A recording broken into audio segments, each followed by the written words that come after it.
What unforgivable thing have you done that you'll never tell anyone about? I grew up very poor with dysfunctional parents in a rural area. My siblings and I often went hungry. As the oldest, I always tried to look after them, but one day I failed hard. When I was 7 and my little brother was 5, I was playing outside and he appeared with a bologna sandwich that he had somehow scraped together from what he could find in the kitchen. It was just a single piece of meat on 2 squished pieces of dried bread. No cheese, no condiments, nothing else. When I saw what he had, in a fit of jealousy, I knocked it out of his little fingers onto the ground. He immediately burst into tears and started bending down to pick it up off the ground. Before he could pick it up out of the dirt, the local pack of stereotypical dogs that a poor rural family keeps pushed him over and ate the sandwich. He just lay there on the ground, covered in dust, crying and repeating over and over, "I made it to share with you." I'm now 30 and we have a close relationship, but not a day goes by that I don't think about what I did on that one day out of petty jealousy. I want to apologize, but I really am hoping that he does not or will not remember it. In short, I destroyed the food of my sibling in a starving situation. Update: I talked to him this weekend while working on our cars. He said he didn't remember it. He made such light of the situation that I couldn't even start to explain how sorry I was about it without seeming overly dramatic. I do feel better though. Thanks everyone for talking me into getting this off my shoulders. My best friend and his father were in an accident 5 years ago. We were both 16. His dad was declared dead at the scene and he ended up in a coma for 12 weeks. I spent a lot of time at the hospital and his house and as a result, with his mum. A couple of weeks after the accident, she just broke down completely as she was driving me home from the hospital. She told me she couldn't be alone that night and begged me to stay with her for a couple of hours. We went back to the house and she poured me a glass of wine. I lost my innocence to her. While my friend's life was hanging in the balance and his dad just buried, I was doing the deed with his mum.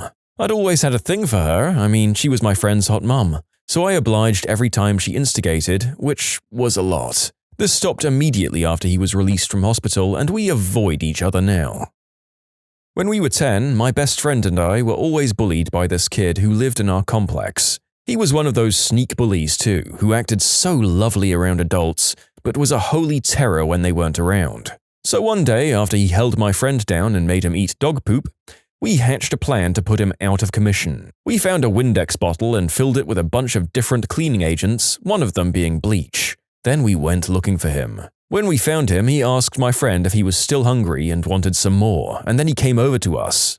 I squirted him right in the face with the bottle, a few good squeezes worth. He ended up going to the hospital with chemical burns and lost all of the sight in one eye and partial sight in the other. He Facebooked me a few years back and apologized for how he treated us and actually thanked me for what we did to him. He said it was a real eye-opener. His pun, not mine. And he now works exclusively with blind children and says it's incredibly rewarding. Good God! The narrator can tell that this is going to be one of those absolutely harrowing videos to make already, given that the last story is the closest thing we have to wholesome content. Yikes! I'm a big guy, 6'2", 280 pounds, bearded. I was walking through the mall one day and went to hitch up my pants. I chose to do that, however, at the exact time that a small Hispanic woman was walking by with her baby in her arms. I accidentally elbowed that baby right in the face. The woman very timidly said, "Oh, lo siento," and ran off in the opposite direction.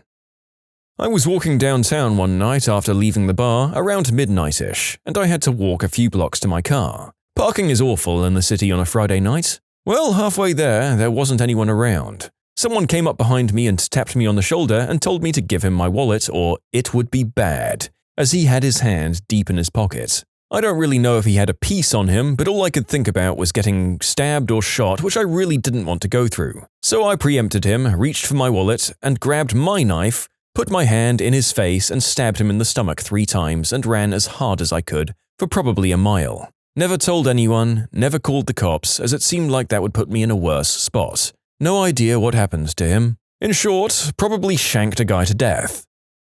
My half-sister, who lived with her father in another state, died of a brain tumor when I was 17 and she was 15. The tumor pressed on her vocal cords, causing her voice to be very high-pitched and breathy. For the last 6 months of her life, I refused to speak with her on the phone because her voice reminded me of her, at the time, untreatable condition and, at the time, inevitable end. This was in 1987 and I still hate myself for it. In short, blew off my dying sister who I loved very much because I was too scared to speak to her. I was 11 years old. I asked my grandma, who was raising me, to buy me an Oreo McFlurry from Dairy Queen while she was running errands. She didn't want to because it was out of her way. I persisted and she continued to say no. 2 hours later, she came back and stopped her car at the end of the driveway and paused for a while, like she was going to back up and do more errands. I came out to see what was up, and she rolled the window down and handed me an Oreo McFlurry with the biggest smile on her face. I took said McFlurry and threw it down on the lawn because I was a hyper prick and was annoyed that she had said no earlier. I remember her smile going to a what the frick face after I threw it. She died of terminal illness a year later. I'm 24 now, and to this day that's my saddest memory ever. She chose to raise me after she had already brought up her own kids and was the best person ever. I'm so sad this is the first thing that comes to my mind when I think about her. P.S. As you can tell, I'm a piece of crap. I miss you, my mum. Sorry. Living abroad in Australia, I did the deed with my German co-worker who had a boyfriend. She was in the country for 3 years on a domestic partnership visa and only had to stay for 6 more months to get full permanent residency. When her boyfriend found out, he broke up with her and alerted immigration, he was her visa sponsor, and she was deported back to Germany. In short, I screwed my co-worker and screwed her by getting her deported. I was walking in a big city in an area unfamiliar to me in an evening this summer, a few hours before sundown. It was in a residential area, about a 20-minute walk from the city centre. There wasn't a whole lot of people on the street and only a little bit of traffic. Now, onto the actual event. As I walk, a car drives by me and turns in on a street I just passed. The car was going faster than was safe, and I heard a young woman screaming something from the half-open passenger door. I think, crazy jerks to myself, and kept walking, as did everyone else who was out. It was only later that night when I thought back on it that I realized something. That woman had screamed, "Help." I was mortified. The fact that neither I nor anyone else on the street did a single thing to help her made me feel ill. As far as I know, no one checked up on the situation. No one called the cops, no one did anything. The worst thing is, I have no idea what happened to the girl. She could have been a victim of a kidnapping for all I know. Frick. I was climbing a tree with my friend when we were in first grade. I was the better tree climber as he was sort of an inside all the time kind of kid. For some reason, I thought it would be awesome to pee from the top of the tree. While peeing, I thought it would be awesome to pee on him. So I did.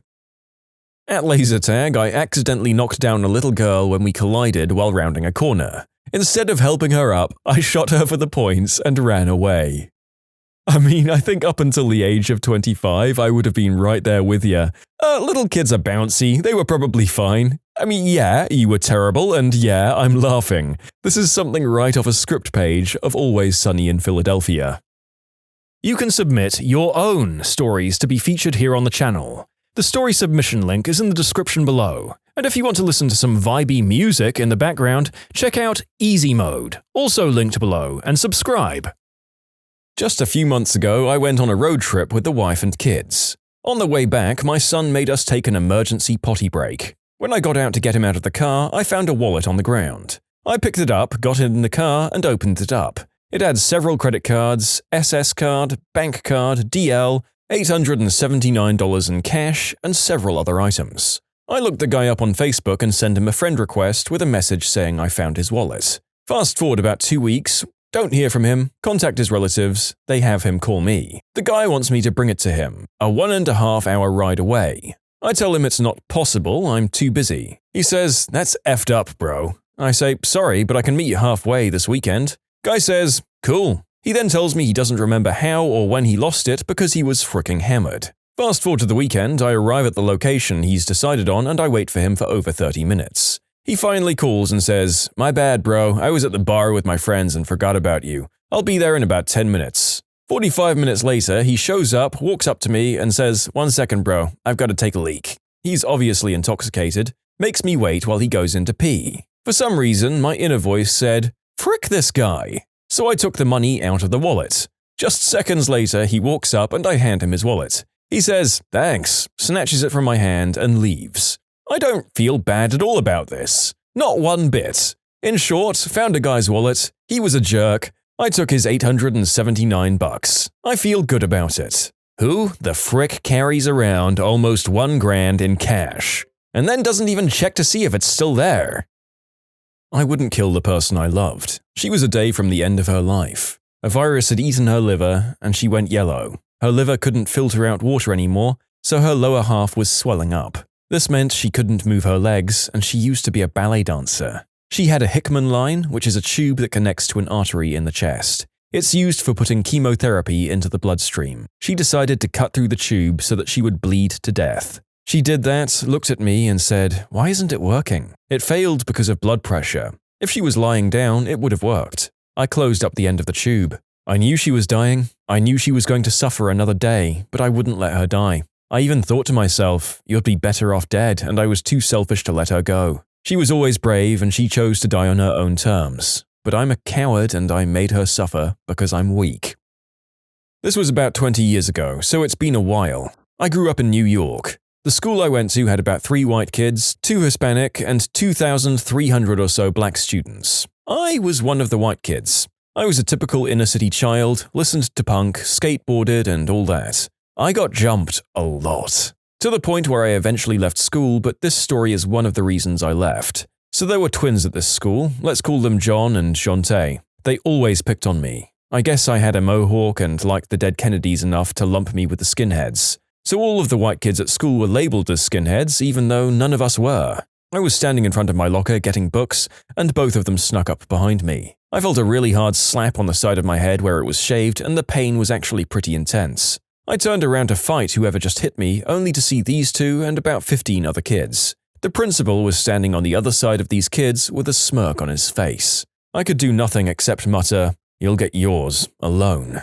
It was later on that day when I got my chance. I saw John walking toward the stairs. It was a 3-story school and we were on the top floor. I lost all self-control as the anger hit me and I ran at him full speed. I actually jumped and hit him with both feet in his back, and the back of his head right as he hit the top of his stairs to go down. He flew the entire 15 stairs or so and hit his head on the wall. He was completely knocked out. I could faintly hear the screams as I flew down the stairs to him. People were telling me to stop, even though I spent many years getting my butt handed to me by these guys and never being able to fight them one-on-one. This was my chance. I hit the landing where his body was lying and I jumped in the air and landed both feet on his head. The sound is something I'll never forget. From what I understand, he had surgery from that. I ended up in a boys' home as well because of it. But to this day, I feel incredibly crappy that I did this to him. It just goes to show what can happen if you spend so long taking crap from people and not having adults who are willing to intervene. Before you say I'm absolutely terrible for this happened 2 years earlier. I'd been skating home with some friends, we were on the road, and who walks out of a store but the twins? They see me and my friends, and the first thing John, the one I drop-kicked, does is throw a full Snapple bottle at me. It hit me right in the nose and shattered the bridge of it. They actually ran while my friends scrambled to chase them down and see if I was alright at the same time. My childhood was a mess. Cue all of us who were ever bullied rating the severity of our treatment against this guy. He had it worse than I think I ever did. I think the absolute worst part is the school principal actively smiling at the ongoing treatment of one of his students. What a worthless educator. Hopefully the author and John both recovered and went on to be better people. I don't know what else you can say about that. While my uncle was dying in a hospice unit, I was cranking it next to him. It was my turn to stay for the night, I was bored, and I had a laptop with a decent Wi-Fi connection. And one thing led to another. After I cleaned up, I noticed the room was really quiet and checked his pulse and called the nurse to tell him he had finally passed away. I still feel terrible. Oh god, that poor uncle. And as I ascended into the clouds, I looked back on my earthly body, and there was my nephew pumping his hog. I banged my ex-girlfriend of 3 years for around 6 months while she was engaged. We'd been broken up for about 3 years at this point too. She, quote, needed to make sure she didn't love me anymore. And my wang was in control. 5 out of 10 wouldn't engage in adultery again. I was at Dave & Buster's heading back to my friends with a huge mug of beer in my hands. An oblivious little girl runs right towards me, her head equally level to my mug. I barely avoid spilling a good splash of beer in the process. I yell, "Hey!" and turn around to further chastise the little girl. She looks back at me and trips, falling. Then, wham! The little girl that was chasing the first girl runs smack into my mug. The whole thing empties onto her head. Two little girls are on the floor crying hysterically, one drenched in beer. Their parents were there in a flash, and the first thing that came out of my mouth is, "You guys owe me a new beer." Frick places that mix a bar scene with Chuck E. Cheese. When I was 6 years old, my buddy and I decided to put a boulder on a seesaw and see if we could make it catapult. We were 6 years old, darn it. I was a weak kid and couldn't get a proper grip on it. I accidentally dropped it and my friend's hands got caught underneath the boulder on cement ground. He started screaming and I got scared, so I just ran away. He stayed like that for a few hours. Okay, here we go. This still torments me to this day. When I was 13 years old, my parents took me to buy a hunting slingshot. I also bought a bunch of large metal ball bearings to shoot. My parents kept the real ammo and told me I wasn't allowed to play with the slingshot when they weren't home. So 15 minutes after we got home, they both left for a few hours. My brother and his friend and I immediately went and took the slingshot out of their room, but couldn't find the ammo. Our house was built on an old hazelnut farm, so there were hazelnut trees around the entire property and a lot of squirrels. We started picking up the nuts that the squirrels dropped out of the trees and started shooting things in the yard. Then, sure enough, the squirrel came down on a really low branch while my brother's friend had a nut ready to shoot. We hadn't been able to hit a single target the entire time we were outside. We sucked! So as a joke, I told my brother's friend to shoot at the squirrel that was 10 feet away. He pulled back and shot the squirrel right in the side of the head. It fell out of the tree and was paralyzed on the left side of its body, but it was kicking with the 2 feet on the right side and was spinning in a circle, making these horrible shrieking noises. There were blood bubbles exploding out of its nose, mouth, and eyeball at the same time. It was screaming this shrill, bloody murder noise, and it was my fault that it was writhing in horrendous pain. I swear to God I could feel the pain it was experiencing. I thought quick and realized I had to put it out of its misery, so I grabbed a big branch off the ground and started hitting the squirrel as hard as I possibly could. It wouldn't die. I was smashing the crap out of that little critter, and it took at least 8 to 10 hits to finally kill it. Once it was dead, I dug a hole and buried the little guy and apologized to it over and over, petting it and telling it I was so sorry. I'm 31 years old now, and after almost 20 years, I still get sick to my stomach every time I think about it. Frick, I suck.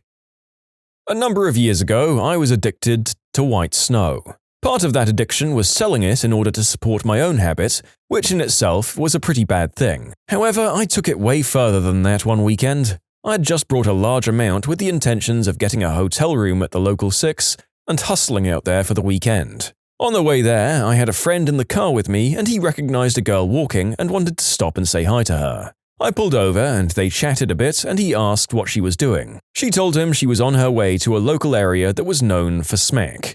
I kind of laughed to myself because I knew I had the best white snow in the area. She asked what all that was about, so I asked her if she knew how to cook her own. She did, so I told her to hop in, no need for her to get ripped by a smack dealer, I had the best stuff in town. She jumped and we went on our way. My friend had already told me she was a smack working girl, and this got my white snow-fueled insane brain chugging along.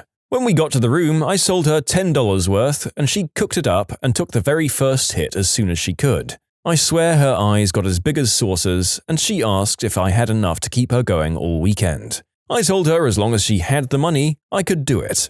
I spent the next 2 days straight watching her buy a small amount, cook it up, smoke it up, leave and do her business, come back and buy a small amount, cook it up, and so on and so forth. I think I made about $2.5 grand off her that weekend while she sold herself out to anyone with $10 or more. I didn't do it because I needed to. I could have sold a larger amount to a few of my regular people and accomplished what I needed to do in order to get high all weekend for free.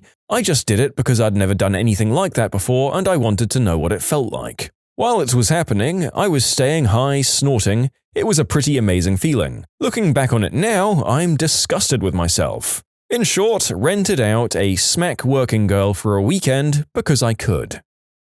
I did the deed with a girl while her boyfriend was away at his father's funeral. To be fair, to me of course, she told me they'd broken up and I didn't know anything about the funeral, but I still felt terrible after I found out. Turns out the guy inherited 7 figures though, which he told the girl while dumping her. Dude hated me hard for years, understandably. When you subscribe, make sure to hit the bell to turn on notifications. Put the playlist on in the background to finish listening to all the stories, or if you want some vibey music to put on in the background, check out easymode. If you like Am I the Genius, give Am I the Jerk a shot. Everything linked in the description.